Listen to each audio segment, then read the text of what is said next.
Olá, minha gente, professor Nelson Sartori aqui com vocês. Dentro do nosso movimento do modernismo, da terceira geração, nós temos um dos nomes importantíssimos e significativos pela obra, pela sua contribuição, pelo seu humor, pelo seu espírito, que é Ariano Suassuna. Tá? Um homem que viveu seus pensamentos, né? Então vejam só algumas frases dele, só para a gente começar a conhecer. Eu divido a humanidade em duas metades. De um lado, os que gostam de mim e concordam comigo. Do outro, os equivocados. Depois, quem gosta de ler não morre só, não é verdade? E a outra aqui, ó, deixa eu sumir um pouco. Vejam só, olha aqui desaparecendo. Não troco o meu oxente pelo ok de ninguém. Não é não? É o quê? É a postura dele, né?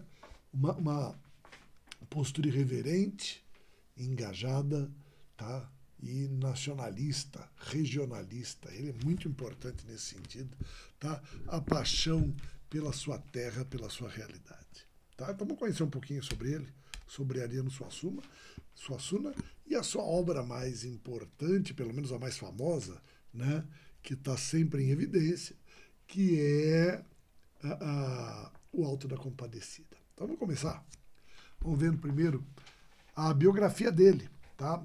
A infância e o contexto familiar. Tá? Ariano Suassuna nasceu em 16 de junho de 1927, tá? Ou seja, ele estaria completando hoje em dia, né? Hoje em dia, 98 anos, não é não? Nasceu na cidade de Nossa Senhora das Neves, hoje João Pessoa, na Paraíba, tá? Era filho de João Suassuna, ex-governador da Paraíba, e de Rita de Cássia Vilar. Seu pai foi assassinado em 1930 durante as turbulências políticas da época, marcando profundamente a infância de Ariano. Em 1933, sua família mudou-se para o Recife, Pernambuco, onde Ariano passaria a maior parte da sua vida. A educação e as primeiras influências, né, de 34 a 1946, Ariano frequentou escolas tradicionais no Recife, destacando-se como um estudante interessado em literatura e história. Começou a ter contato com a rica cultura popular nordestina, incluindo literatura de cordel, mamulengos e o teatro popular. Mamulengo é o teatro de bonecos, né? Aquilo que a gente vê, os bonecos de Olinda, teatros de bonecos e assim por diante. Em 1943, ingressou no curso secundário do ginásio pernambucano, onde começou a escrever seus primeiros textos. Durante essa época, tornou-se amigo de outros artistas que influenciaram sua carreira. O início da carreira dele é em 1947, 1950. Em 1947, ingressou na Faculdade de Direito do Recife, mas sua paixão pela literatura e arte já era evidente. Publicou sua primeira peça teatral, Uma Mulher Vestida de Sol, em 1947, abordando os temas do sertão. A obra marcou o início de sua trajetória como dramaturgo e consolidou seu interesse pela cultura popular nordestina. Olha que fantástico, tá? Em 1950, concluiu o curso de Direito, mas decidiu seguir a carreira de escritor e dramaturgo. Ou seja, ele mesmo falava em suas entrevistas que ele nunca quis seguir a carreira de advogado. Até tentou e percebeu que não era para ele. Tá? A consolidação como dramaturgo em 51 até 59. Em 55, escreveu O Alto da Compadecida, sua obra mais famosa que mistura elementos cômicos, religiosos e populares. A peça ganhou grande reconhecimento, sendo adaptada para televisão e cinema nas décadas seguintes, né? Durante esse período, Suassuna continuou a produzir obras que valorizaram o sertão e as tradições nordestinas. Tornou-se professor da Universidade Federal de Pernambuco, lecionando estética, é lógico, estética literária, não é não? Fala assim, ele era um esteto, ou seja, arte de uma maneira geral dentro desses contextos. Né? Não só lembrando vocês que o Alto da Compadecida, né, a partir de 2025 vai ter o quê? Uma continuidade, óbvio, que é o quê? Uma adaptação, né, da obra de Ariano Suassuna, mas a tentativa da continuidade a essas personagens fantásticas criadas por ele dentro dessa obra. A criação do movimento armorial, é importante entender isso de 60 e 70. Nos anos 60, Suassuna começou a desenvolver o conceito do movimento armorial, que buscava integrar artes eruditas e populares. O movimento tinha como objetivo criar uma arte brasileira autêntica, né? Saiu ali uma coisa estranha, não é não? Tá? Baseada nas raízes culturais do Nordeste. Suassuna uniu música, literatura, teatro e artes plásticas sob essa proposta, ganhando grande destaque. Publicou obras como A Farsa da Boa Preguiça e A Caseira e Catarina. Veja que interessante isso daí, né? Eu quero falar um pouquinho sobre isso, porque quando ele fala sobre a farsa, né, vejam como ele busca dentro desse contexto, né, ele busca dentro dessa estrutura trabalhar questões, né, ele busca trabalhar questões de caráter teatral, mas aquele caráter teatral típico da antiguidade, né? Vejam, quando se fala de farsa, veja como lembra muito questões como as obras teatrais de Gil Vicente, né? A Farsa da Boa Preguiça, ou seja, a farsa de Inês Pereira, né? Aí você tem o Alto da Compadecida, que vai depois chamar a atenção como o Alto da Barca do Inferno. Por quê? Porque farsas são peças que tratam sobre o cotidiano e a vida das pessoas, né? E enquanto os autos são peças que traduzem a temática religiosa, né? Então, lógico, inspirado dentro dessa condição do movimento armorial, ou seja, baseado, né, nas artes eruditas, buscando a arte erudita. Então é disso que ele trata, disso que ele trabalha dentro desse contexto, bem interessante. Tá? Depois o reconhecimento nacional e internacional, de 71 a 89. Durante a década de 70 e 80, Suassuna foi amplamente reconhecido no Brasil e no exterior. Suas peças e ensaios foram traduzidos para várias línguas, ampliando seu impacto. Tá? Continuou a lecionar e realizar palestras sobre a cultura brasileira em diversas instituições. Recebeu vários prêmios, consolidando-se como um dos maiores nomes da literatura brasileira. Vejam que nos seus últimos anos de vida, Ariano Suassuna ganha destaque nas redes sociais, né, em suas palestras, em suas apresentações e entrevistas, mostrando muito desse seu caráter bem-humorado, né, despojado, que mostrava sua intelectualidade, sua inteligência. Não é não? É muito importante entender isso tudo, né? Que era um autor renomado e premiado. Depois, a atuação como secretário de Cultura de Pernambuco. O engajamento político vem desde a época de seu pai, né? Ou seja, uma herança paterna. Em 1990, assumiu o cargo de secretário de Cultura de Pernambuco, tá? Onde promoveu o movimento armorial, lá em Pernambuco. Suassuna implementou políticas culturais voltadas à preservação e divulgação das tradições nordestinas. Ele dava muito valor a isso. Durante seu mandato, ajudou a revitalizar o cenário cultural de Pernambuco, continuou a escrever e produzir obras importantes, mesmo com as atividades administrativas. Então, veja, nunca abandonou a arte de uma maneira geral. Tá? Final da carreira e os últimos anos, de 95 a 2014. Suassuna dedicou os últimos anos de sua vida à escrita e à realização de palestras pelo Brasil, como eu falei a vocês. Né? Ele se tornou famoso dentro das redes sociais recentemente. Em 2007, foi eleito para a Academia Brasileira de Letras, ocupando a cadeira de número 32. Tá? Continuou a defender e promover a cultura nordestina até o fim da sua vida. Tá? Faleceu em 23 de julho de 2014 no Recife, deixando um legado imensurável para a literatura cultural brasileira. Veja ali, né, ele sendo recebido, né, pelo cenário do Alto da Compadecida, né, a figura de Nossa Senhora e de Jesus negro dentro desse contexto. Fantástico, né? Ele chegando ao céu, né, como não poderia ser diferente. Características literárias dele. Agora vamos ver como é que era a sua obra, de uma maneira geral.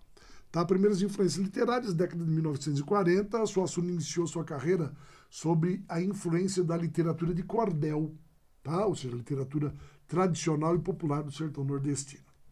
Admirava escritores como José de Alencar e Euclides da Cunha, que exploravam o regionalismo. Lógico, né? José de Alencar falando sobre o indianismo, sobre as relações, né, com o país, com a nacionalidade, e Euclides da Cunha, que falou também sobre o sertão da Bahia, tá bom? Desde cedo buscava integrar elementos do teatro popular e tradições orais à sua escrita, né? Ou seja, uma fusão muito interessante. O teatro inspirado na cultura popular, em 1947-55, sua primeira peça, Uma Mulher Vestida de Sol, já apresentava um forte diálogo com o sertão. Tá? Valorizava temas como a luta pela sobrevivência no ambiente árido e a tensão entre o moderno e o tradicional. Veja que interessante. Né? É a representatividade da sua obra dentro desse conceito regionalista. Tá bom? Ariano utilizava a simplicidade da linguagem popular, aproximando o teatro das massas, que era o teatro popular, né? Ou seja, eu escrevo para todos e não para um grupo apenas. A intelectualização da linguagem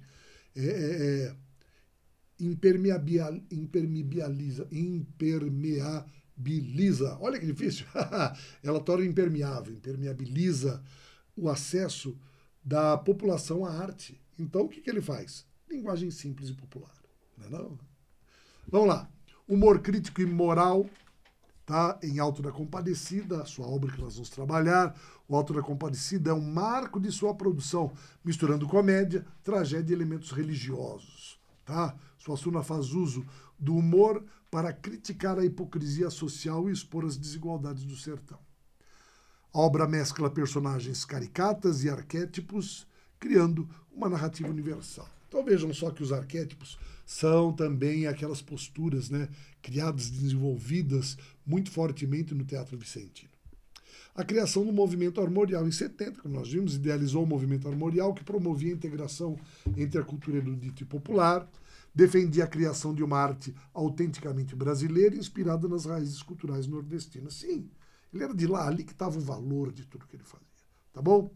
Seu trabalho valorizava temas mitológicos, a musicalidade regional e elementos visuais ligados à arte popular. Tá? Ou seja, é aquela percepção de arte ampla. Tá? Alguém capaz de ver o todo da arte, né? E não focado apenas numa estrutura. Estilo único e a linguagem rica dele, de 71 a 90, a Suassuna desenvolveu um estilo que combinava o barroco, a oralidade nordestina e a tradição literária brasileira. Veja que interessante. Tá? Suas obras frequentemente exploram temas universais como a redenção, a moral e a luta contra a diversidade, ou seja, a melhora moral. Não é não?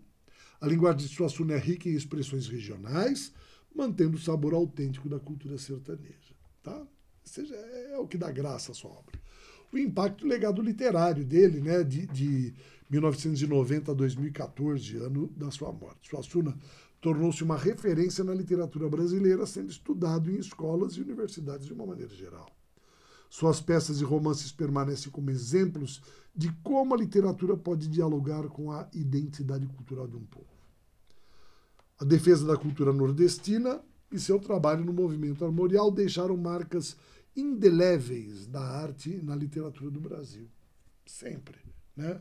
E a gente vai ver isso daí através do Alto da Compadecida. Principais temáticas e abordagens dele. Ariano explora a dicotomia entre o sagrado e o profano, além da tensão entre pobreza e dignidade. Então vamos lá, vamos entender isso daí. O sagrado é a religiosidade dos altos e o profano é aquilo que vai descoberto pela estrutura religiosa, né? Algo que a gente vai ver profundamente ligado também no Alto da Compadecida. né? A malandragem do mundo material e a espiritualidade. Tá? As suas obras frequentemente apresentam protagonistas astutos, representando a resistência do homem comum, tá? E a dimensão simbólica de suas histórias, tá? Destaca aspectos universais da condição humana. Isso é muito rico, é muito bonito, né? Ele mostrar toda essa versatilidade típica da estrutura. Então vale a pena a gente ver isso daí dentro de sua obra mais importante.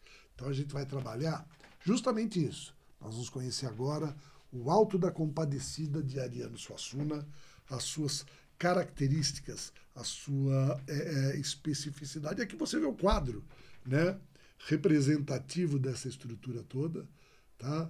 Típica, né, tipificando, na verdade, o ambiente, tá, do Alto da Compadecida, e que ali retrata as personagens, né, digitalizadas, desenhadas, que reproduzem, na verdade, os atores que encenaram o Alto da Compadecida na minissérie gravada pela Rede Globo. Então vamos lá, vamos conhecer um pouco disso. Aqui existe uma variedade bastante grande de ilustrações sobre essa obra para a gente poder ir acompanhando todo esse trabalho. Então começa a análise cronológica, tá? Detalhada do Alto da Compadecida de Ariano Suassuna. Então vamos lá. O Alto da Compadecida é uma das peças mais emblemáticas da literatura brasileira, escrita por Ariano Suassuna em 1955. A obra, que combina elementos do teatro popular nordestino, apresenta uma rica mistura de drama, comédia e elementos religiosos e fantásticos, ou seja, a magia, a pantomima, né? A malandragem, tudo isso daí é presente. Aqui segue uma análise cronológica detalhada de sua narrativa. Então vamos ver? Olha lá, primeiro a introdução ao sertão nordestino. Tá? A peça começa apresentando o sertão nordestino. Um ambiente árido e desafiador, como todos sabemos. Tá? Ariano Suassuna descreve as dificuldades sociais e econômicas vividas pelos habitantes da região. Esse cenário cria o pano de fundo para os conflitos e temas universais que permeiam a história. O sertão é mais do que um cenário. É um personagem vivo que influencia as ações e motivações dos outros personagens. Tá? Desde o início, a narrativa se concentra em explorar as nuances do cotidiano sertanejo, né? Ou seja, o dia a dia. Vamos ver como é que é esse modo de vida. A cultura nordestina é destacada, com seus elementos religiosos, supersticiosos e de sobrevivência, né? O que eu creio, tá? Aquilo que eu venero e o que eu faço para sobreviver. Tá bom? Essa introdução estabelece a base para o desenvolvimento de personagens autênticos e multifacetados. O humor e a ironia, características marcantes da obra, já são perceptíveis desde o início. A obra é influenciada pelo teatro popular, como as tradições da literatura de cordel e as peças de mamulengo, o teatro de bonecos, como eu falei a vocês. Tá? A peça também prepara o leitor para o contraste entre o cômico e o trágico, uma dualidade constante na obra dele. Vamos lá, vamos apresentar então agora as duas personagens icônicas, que é o João Grilo e o Chicó, não é não? Então vamos ver. Os protagonistas João Grilo e Chicó são introduzidos como figuras arquetípicas, tá, do povo sertanejo. Então vamos lá. Primeiro, João Grilo, esperto e astuto, é o típico malandro que usa sua inteligência para superar as adversidades, né? Isso vai ficar bem claro dentro da obra. Chicó, por sua vez, é medroso, é contador de histórias, representando o sonhador que vive de fantasia. Tá? A relação entre os dois personagens é de amizade, mas também marcada por contrastes complementares. Sim, né? O medo de um, a coragem de outro, a ousadia. Desde o início, suas personalidades são exploradas por meio de diálogos rápidos e engraçados. A parceria entre eles reflete o espírito de sobrevivência do povo nordestino. João Grilo assume o papel de líder, enquanto Chicó segue suas ideias, mesmo que com medo. Né? A apresentação dos dois estabelece o tom humorístico e dinâmico da peça. Tá? Então, na verdade, ali nós temos o destaque disso tudo, o destaque dessas personagens, né? Ou seja, o líder corajoso, tá? E o medroso, aquele que segue criando lá. Essa dualidade, né? Coragem e medo, que vai criar grande parte das relações humorísticas, tá?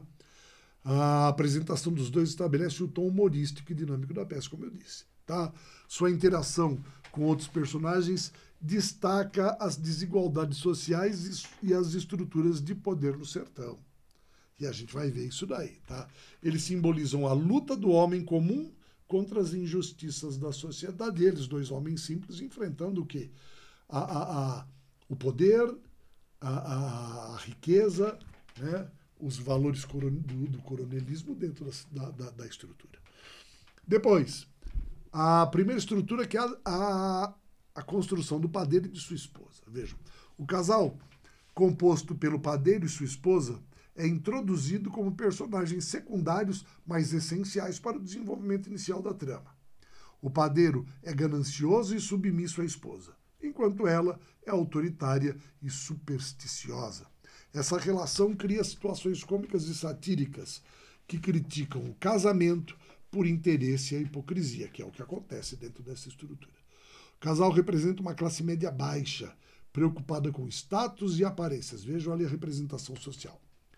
Eles têm um cachorro doente, que se torna o foco de uma das primeiras tramas cômicas. Tá? A interação entre João Grilo e Chicó e o casal destaca a habilidade de João Grilo em manipular situações. A mulher do padeiro é obcecada por religião, mas de maneira superficial e interesseira. Lógico, tudo para ela é interesse. O padeiro, por outro lado, busca evitar gastos, mesmo que isso contrarie os desejos da esposa. Suassuna usa esses personagens para criticar comportamentos humanos universais, como ganância e hipocrisia. Tá bom? A interação entre eles prepara o terreno para o envolvimento de figuras religiosas na narrativa, ou seja, a presença do padre, do bispo, aqueles que vão mostrar o lado religioso e também, ao mesmo tempo, contraditório. A manipulação religiosa. Então, vamos lá? João Grilo, percebendo a superstição da mulher e do padeiro, usa isso para seu benefício. Então, vejam só. Ele convence o padre local a abençoar o cachorro, prometendo recompensas financeiras. Tá? A sátira à igreja e a exploração da fé do povo começa a ganhar destaque. Então vejam, né? Nós estamos falando ali de como a crença do homem humilde nordestino acaba sendo explorada pela igreja. A mulher do padeiro, ao ouvir sobre a bênção, fica emocionada e cede aos pedidos de João. Tá? Essa situação destaca o uso da esperteza para superar desigualdades sociais. Tá? O padre, por sua vez, é retratado como uma figura ambígua, preocupado mais com benefícios materiais do que espirituais. Tá? Essa crítica à hipocrisia religiosa permeia toda a obra, sem perder o tom cômico. Sempre, né? É a ridicularização de quem? Dos personagens religiosos, dos estereótipos, né? Ou melhor, dos arquétipos religiosos ali representados. Tá? A manipulação de João Grilo cria um círculo de enganos que afeta vários personagens, ou seja, ele envolvendo, enganando todo mundo. A sequência reforça a ideia de que no sertão a sobrevivência depende de inteligência e improvisação, que é o próprio João Grilo. Tá? Esse episódio estabelece um dos temas centrais, a luta entre a astúcia popular e as estruturas de poder, né? Ou seja, um conflito ali representado. Quinto é a chegada do padre e do sacristão, as duas figuras religiosas ali, né? O padre e o sacristão entram em cena trazendo uma visão satírica da igreja. O sacristão é ganancioso e conivente com os esquemas de João Grilo. Tá? A interação entre eles é marcada por diálogos cômicos e críticos. A religião, apesar de central para os personagens é tratada de forma superficial por suas lideranças, ou seja, os próprios padres tornam isso daí algo que secundário. João manipula o sacristão com promessas de dinheiro, expondo a corrupção da igreja. Olha que interessante, tá? Essa crítica é apresentada de forma leve, mas contundente. O sacristão se torna um aliado relutante dos planos de João Grilo. Fala, relutante, mas está ali presente. Tá? E o humor surge do contraste entre a santidade esperada e o comportamento humano dos religiosos. Não é não? O episódio reforça o papel de João Grilo como protagonista que desafia as estruturas estabelecidas. E o sacristão é um exemplo da falibilidade humana, mesmo em papéis de autoridade espiritual. Eles são falíveis, não é não? Então, importante ter essa percepção, né, ter essa consciência dentro dessa estrutura, né, ou seja, de observar como funciona, né, como funciona a relação humana, né, ou seja, o ser humano falível, né, é a figura do sacristão, tá, mesmo exercendo um papel elevadamente espiritual, o que não descaracteriza, né? A religiosidade não tira do homem o seu caráter humano, né? Humano, mas o que? Dentro das suas falhas naturais, tá? Depois, vamos lá. O conflito com Severino e os seus cangaceiros. Agora é a chegada do Severino, o temido cangaceiro, né? Isso daí muda toda a narrativa. Vejam, a chegada de Severino, um temido cangaceiro, muda o tom da narrativa. O humor dá lugar a uma tensão crescente, representando a violência do sertão. Severino é um antagonista direto, mas também uma vítima das condições sociais do Nordeste. Isso daí é retratado, tá bom? João Grilo e Chicó precisam enfrentar esse novo desafio com sua esperteza. O cangaceiro simboliza o ciclo de violência e injustiça que domina toda a região. A integração entre Severino e os protagonistas gera momentos de tensão e alívio cômico. Tá? Suassuna explora a complexidade moral dos cangaceiros, mostrando como produto do ambiente, ao mesmo tempo que são justiceiros, são também marginais. Tá? O conflito também expõe as desigualdades entre os diferentes estratos sociais, das diferentes camadas sociais. Tá? Severino representa a ameaça constante de violência no sertão. O episódio culmina em uma tragédia que prepara o terreno para a transição ao plano espiritual. Sim, né? A chegada deles. O massacre e a morte de João Grilo. Então vamos lá, vamos compreender isso daí, o que acontece. A violência atinge seu ápice quando Severino mata o padeiro e outros personagens. Tá? Assim, fácil de matar. João Grilo é também morto, marcando o fim de sua jornada terrena. Tá bom? Lógico que dentro de uma exposição de uma exposição que mostra ali a malandragem dele, né? Ou seja, como ele lida com tudo isso.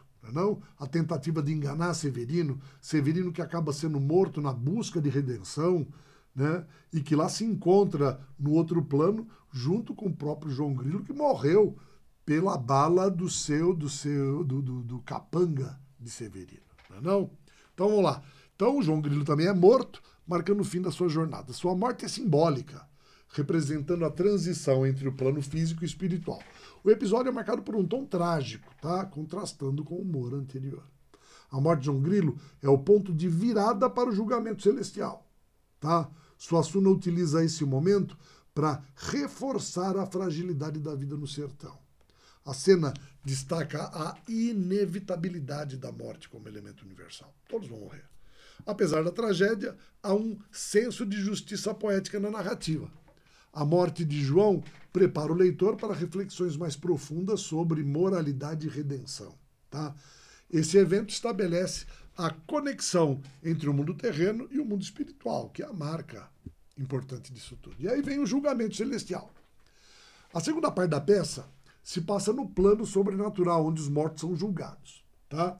Então, olha só, a cena é uma das mais marcantes da obra, misturando humor drama e filosofia. João Grilo, o parceiro e outros personagens enfrentam suas ações na presença de Jesus, do diabo e de Nossa Senhora. O julgamento reflete temas de culpa, arrependimento e redenção. O diabo, como acusador, apresenta os pecados dos personagens de forma cômica, mas incisiva. Nossa Senhora, como intercessora, oferece misericórdia, esperança e perdão. A presença de Jesus como juiz reforça o equilíbrio entre justiça e compaixão. Suassuna cria uma alegoria que critica a hipocrisia e celebra a autenticidade. João Grilo, mesmo em seu julgamento, utiliza sua esperteza para buscar perdão. A cena simboliza a luta eterna entre o bem e o mal, ou seja, o maniqueísmo, dentro da natureza humana. E aí vem o papel de Nossa Senhora como intercessora, que ele é fundamental, já que é o alto da compadecida. Tá? Nossa Senhora assume um papel central como símbolo de misericórdia. Tá? Ela intervém em favor dos personagens, especialmente de João Grilo. Sua atuação reflete a visão de Suassuna sobre a importância da compaixão divina. Nossa Senhora é retratada como justa e acolhedora, em contraste com o rigor do diabo. Tá? A intercessão divina é vista como uma segunda chance para os personagens. A figura de Nossa Senhora destaca a religiosidade popular do Nordeste. João Grilo é salvo por sua fé e por sua habilidade de reconhecer seus erros. A cena reforça a ideia de que ninguém está além da redenção. A intervenção de Nossa Senhora traz equilíbrio ao julgamento celestial. Sua presença confere à obra o tom de esperança e transcendência. E aí vem a redenção de João Grilo e o retorno à vida. Né? Importante entender o que está acontecendo dentro desse contexto. Existe toda uma pantomima no céu. Não é não? E lá a gente vai ver o quê? Ele também lidando e trabalhando com a argumentação, ele consegue, junto com Nossa Senhora, o quê? Convencer Jesus de sua redenção. E ele é perdoado a contragosto do diabo. Tá? João Grilo é perdoado e recebe uma nova chance de viver, ele volta à vida. Sua volta ao mundo terreno simboliza a vitória da graça sobre o pecado. O episódio finaliza a narrativa com um tom otimista e reflexivo. João retorna com uma nova perspectiva sobre a vida e suas escolhas. Sua redenção destaca a importância do arrependimento e da humildade. Suassuna conclui a peça enfatizando a necessidade de equilíbrio entre astúcia e fé. Tá? O retorno de João Grilo é uma metáfora para a renovação espiritual. Tá? A peça termina com um senso de justiça restaurado e esperança renovada. A última cena reflete os valores centrais da obra: fé, perdão, resiliência. Tá? O público é deixado com uma mensagem de reflexão sobre a condição humana e a espiritualidade. Não é fantástico? Então vejam, é lógico que é uma encenação que tenta mostrar valores dentro da peça. Tá? Os elementos da própria estrutura social e os valores humanos dentro da região nordestina, um lugar difícil de conviver, de sobreviver.